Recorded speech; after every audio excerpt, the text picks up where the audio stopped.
Hello everyone, it's Rita here, and I am here to pick the person to win this 2x2 little junk journal. Okay, and I've already showed you what it looks like, so I'm not going to do that because I need to do this quickly. I don't know if you can see in here, but this is my list and all the people that I have added that have commented through the whole month of April. And so then all I have to do is, I think, is do pick. Don't pay attention to that Patty up there, otherwise I have to buy the program to change it. So I'm going to pick.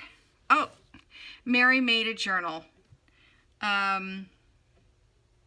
She had, the odds of winning was 21 in 381.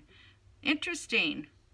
Okay, so Mary, you are going to get this little journal, and I'm excited about that. And thank you so much, everybody who commented, and on a daily basis, some of you commented probably every single day, and Mary is one of those people. So I'm glad that she won. Okay, I will see you, I don't know, in the next video coming up.